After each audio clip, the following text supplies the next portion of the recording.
Okay ma'am, first of all welcome to our channel और बहुत बहुत स्वागत है आपका। सबसे पहले जो कॉन्सर्ट होने वाला है फोक एक्सटेसी क्या है और ये एक रेगुलर फोक कॉन्सर्ट से कैसे अलग होने वाला है, थोड़ा सा अगर हमारी ऑडियंस को बताया आप उस बारे में। सभी को नमस्कार। समय लेके यहाँ आने के लिए बहुत बहुत धन्यवाद। पहले तो सीधे से अगर मैं बोलूँ 24 जनवरी Nita Mukesh Ambani cultural centre the studio 8 PM हम लोग प्रेजेंट कर रहे हैं फोक एक्सटेसी। सिंस नाम से ही पता लगता है ये रूट म्यूज़िक के जो हमारे सांस्कृतिक परिचय है, हमारी जो कल्चरल हेरिटेज है, उसके इर्द गिर्द घूमता हुआ ये म्यूज़िकल कॉन्सर्ट रहेगा। और मैं सबसे आग्रह करूँगी, खासकर जो मुंबई में वास करें, ऑफ कोर्स आप लोगों से ही आप लोग ज़रूर आइए। और क्योंकि आसाम से होने के बावजूद मैं ज़्यादातर यूपी बिहार के लोक संगीत में या फिल्मी इंडस्ट्री में मैंने ज़्यादा काम किया है। बहुत सारे ऐसे जो मुझे दीदी कह के संबोधन करते हैं, आप लोग बोलते रहते हैं कि आपसे सीखना है, आपसे सीखना है। तो खासकर मुंबई में जो संगीत को सीरियसली सीख रहे हैं और बहुत बार मुझसे गुजारिश की आप लोगों ने कि सीखना है, उन लोगों से मैं बोलना चाहती हूँ कि 8 बजे 24 जनवरी को NMACC में स्टूडियो में ज़रूर आए और उसको अनुभव करें। तो फोक एक्सटेसी एक्चुअली भारतवर्ष जो है, भारतवर्ष की संगीत की अगर बात करें, इट्स नॉट ओनली बॉलीवुड और हिंदी म्यूज़िक इंडस्ट्री। अलग अलग बोली है हमारे देश में, अलग अलग प्रांत में अलग अलग कल्चर होते हुए भी हम सब एक समग्र एक भारत है, लेकिन उसमें विविधता है। असम या नॉर्थ ईस्ट के अगर 8 राज्यों को देखेंगे, वहाँ भी अलग अलग बोलियाँ हैं। असम में ही बहुत सारी बोली है। और उस दिन हम लोग कोशिश करेंगे 90 मिनट के ये सेशन में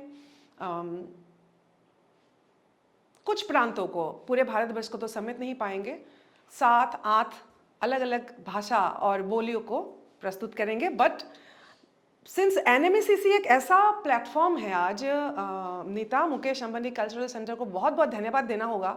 फोक को एक सम्मान सहित, अलग अलग जो म्यूजिकल जॉनरा है, फोक को एक सम्मान देने का वो प्लेटफॉर्म है और एक ग्लोबल प्लेटफॉर्म है NMACC।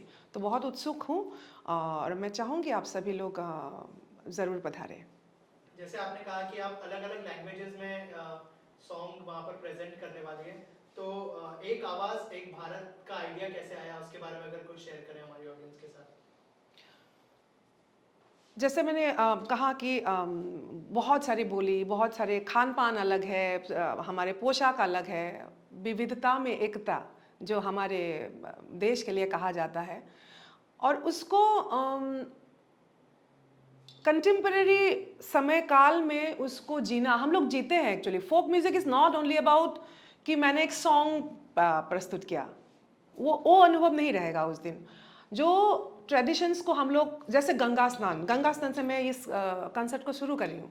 बट गंगा स्नान की महत्व साउथ इंडिया में भी जितना है, नॉर्थ ईस्ट में उतना ही है, बंगाल में उतना ही है, महाराष्ट्र में भी उतना ही है। बट इस गंगा स्नान को मैं प्रस्तुत करूंगी भोजपुरी भाषा में, भोजपुरी बोली में।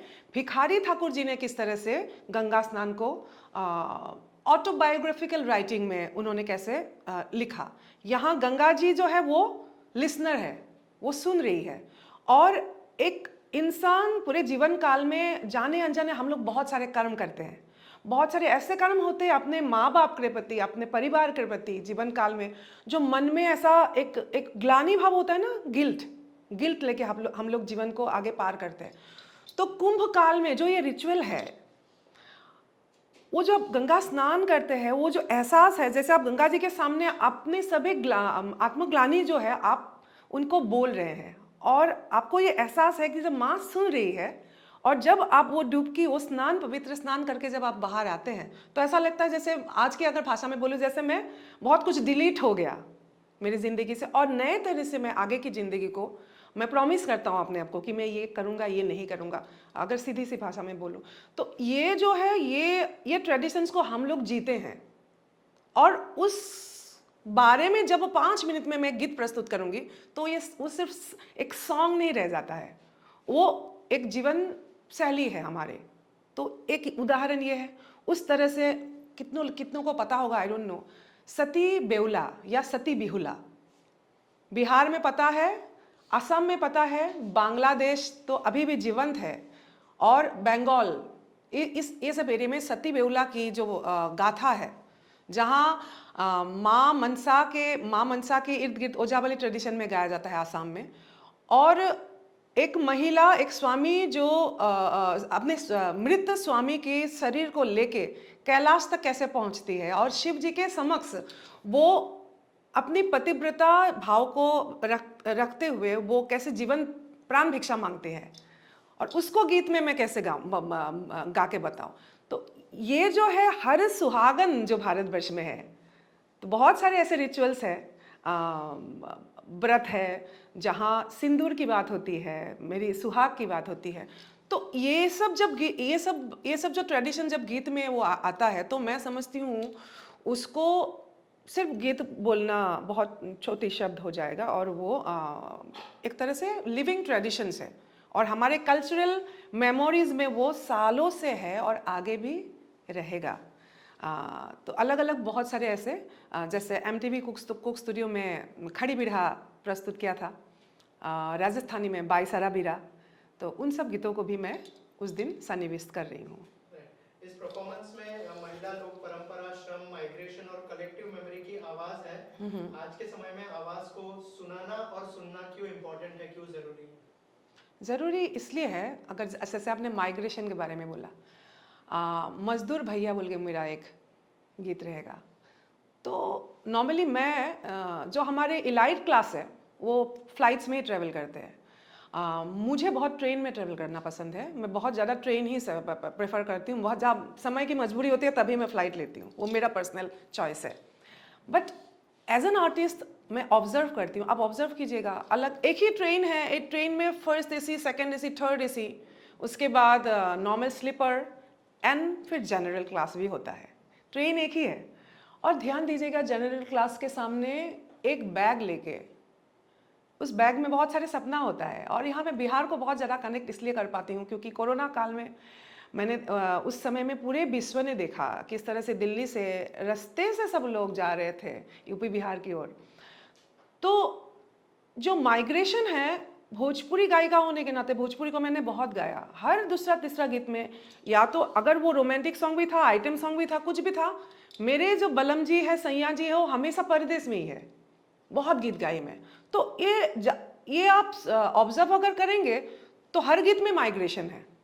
तो उस दिन मैं गा रही हूँ कि इस शहर को, मुंबई शहर को, जो माइग्रेंट्स है वही लोग सजा रहे हैं। जो जहाँ अब बड़े बड़े ऊंचे ऊंचे इमारत है, वहाँ सब यूपी बिहार के ही ज़्यादातर या साउथ के भी आपको जो मजदूर वर्ग कहा जाता है, वही लोग इस शहर को सजाते हैं। तो उसको गीत में कैसे दो दो लाइन में कैसे व्यक्त करेंगे कि भैया हो भैया मजदूर भैया कि हम ता बनल किसान, हम ता बनल किसान कि हमर बेटा भूखले सुते हो राम।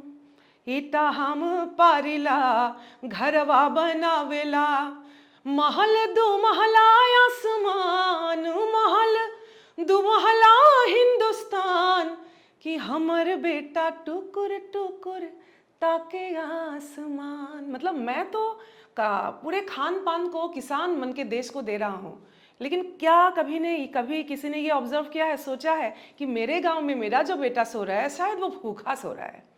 मैं तो पूरा महल दो महल ऊंचे ऊंचे इमारत बना रहा हूँ, बिल्डिंग बना रहा हूँ, लेकिन मेरे घर में मेरा जो बेटा है वो खुले, उसके ऊपर छत नहीं है, वो खुले आसमान को ताक के देख के सो रहा है। तो आई थिंक संगीत में ये जो ऑब्जर्वेशन है, एक दूसरे से बात करना बहुत ज़रूरी है। एक ही देश है, लेकिन भारतवर्ष में देहात की भारत क्षेत्र और इलाइट के जो इंडिया है, भारत है, उसमें गैप है। तो उस गैप को ब्रीच करने के लिए इस तरह की संगीत की बहुत ज़्यादा आवश्यकता है, इसलिए सुनना ज़रूरी है। फोक एक्सटेसी भूपेन हजारिका जी और जो भिखारी ठाकुर जी है, उनको कैसे श्रद्धांजलि देने वाला है इस concert? This is very personal because मैं असम से भारत रत्न से सम्मानित प्रयात भूपेन हजारिका जी के समाज परिवर्तन के गीतों को सुन सुन के बड़ी हुई हूँ। मतलब यहाँ मैं मनोरंजन के दृष्टि से संगीत नहीं है। सो दोनों को सम्मान देना मेरे लिए ये इम्पोर्टेंट था। जब मैं निकली थी 2001 में मुंबई के लिए, तो आसाम से निकली और कालांतर में यूपी बिहार के संस्कृति मेरे सामने आया और भूपेन हजारिका जी को खोजते खोजते वहाँ भिखारी ठाकुर जी के समाज परिवर्तन के गीतों से मेरा परिचय हुआ। तो मैं समझती हूँ आज के युग में भूपेन हजारिका, आज के युग में भिखारी ठाकुर कहाँ है और उनको ढूंढना ज़रूरी है, या उनके जैसे लेखनी को आगे बढ़ाने की इम्पोर्टेंस है। इसलिए दोनों गुरुजनों को फोक एक्सटेसी सम्मान देंगे और गंगा बहती हो क्यों जैसे गीतों के द्वारा हम उनको याद करने की, नमन करने की प्रयास करेंगे। मैम, ऑडियंस के लिए क्या कहना चाहेंगे इस कॉन्सर्ट के बारे में लास्टली, और अगर 2 लाइनें गुनगुना दें आप हमारी ऑडियंस के लिए। गुनगुनाने के लिए तो मैं गुनगुना सकती हूँ, लेकिन मैं चाहती हूँ कि क्योंकि ये जो मंच है ना, कॉन्टेम्परेरी म्यूज़िक का सेटअप रहेगा। जो साउंड्स होंगे वो टिपिकल सिर्फ फोक इंस्ट्रूमेंट्स नहीं रहे, फोक भी रहेगा, लेकिन साउंड्स कॉन्टेम्परेरी, थोड़ा आगे ले जाने की, थोड़ा सा इंटरनेशनली ग्लोबल प्लेटफॉर्म में साउंड्स में ले जाने की प्रयास है। तो मैं अगर गाऊंगी भी अभी तो वो महसूस नहीं होगा, उसके लिए आपको आना ज़रूरी है। तो मैं उम्मीद कर रही हूँ कि फोक एक्सटेसी को आगामी 24 जनवरी को 8 बजे NMACC Nita Mukesh Ambani cultural centre में आप लोग ज़रूर आए, ज़रूर पधारें और उसको उस दिन अनुभव करें। मैं सबसे ये आग्रह कर रही हूँ। अंत में मैं क्योंकि प्रांतीय भाषा को ज़्यादा मैं उसमें इम्पोर्टेंस दूंगी, और इसलिए मैं जो असमवासी है हमारे, उनको असमिया में मैं 2 लाइन बोलना चाहूँगी। অসমবাসী ৰাইজলৈ মোৰ অনুৰোধ, বিশেষকৈ মুম্বাইত থকা অসমবাসী ৰাইজক মই অনুৰোধ কৰিম, 24 জানুৱাৰী তাৰিখে নীতা মুকেশ আম্বানী কালচাৰেল চেণ্টাৰত 8 বজাত ফোক এক্সটেজি এক অনুভৱৰ যাত্ৰা হ'ব। আৰু তাত যিহেতু সতী বেউলাৰ পৰা আদি কৰি অসমীয়া আমাৰ বাগুৰুম্বা, বড়োসকলৰ বা দেউৰী বিহু, কামৰূপী গোৱালপৰীয়া লোকগীত সকলোখিনি সন্নিৱিষ্ট কৰা হৈছে। ভূপেন হাজৰিকাদেৱক আমি সন্মান জনাম। মোৰ বাবে আপোনালোকৰ এই আশীৰ্বাদ, আপোনালোকৰ তাত অহাটো মোৰ বাবে, লোকসংগীতৰ যাত্ৰা অলপ কঠিন, তো আপোনালোক অহাটো মোৰ বাবে বিৰাট মই ভাবোঁ আশীৰ্বাদ দিবলৈ আপোনালোক অহা উচিত। তো মই আপোনালোকক সেইকাৰণে স্বাগতম জনাইছোঁ, আপোনালোক যাতে আহে। ठीक उसी तरह से जैसे मैंने शुरुआत में कहा, बहुत सारे ऐसे जो बच्चे मेरे लिए बच्चे हैं आप लोग, जो दीदी बोल के आप लोग हमेशा मुझे बोलते हैं कि आप सिखाइए हमें। तो मैं चाहूँगी यहाँ से शुरुआत हो, आप लोग ज़रूर आए और फोक एक्सटेसी को उस दिन अनुभव करें। उससे शायद दीदी किस तरह से सोचती है, आगे क्या करना है, इसके बारे में एक आपको भी आइडिया हो जाएगा। तो और एक बार मैं बोल रही हूँ, 24 जनवरी 8 o'clock शाम को NMACC स्टूडियो आप लोग जरूर पधारें। Thank you. Thank you. Ending में एक गाना कर दीजिए जिसमें काइंड ऑफ, इसमें कोई मराठी कुछ है क्या गाना? नहीं, इस बार नहीं है। तो अगर कुछ हिंदी या हाँ हिंदी एंड बंगाली या फिर हिंदी असमीज मिक्स कुछ गाना है, मतलब 2 लाइन में सब गा देती हूँ ना। हाँ, तो फिर उसमें क्या होगा, वो वीडियो लेकर समझ गए। लेकिन ज्यादा मत गाना, नहीं तो कॉपीराइट का इशू हो जाएगा। अच्छा 2 लाइन। हाँ, 2 लाइन।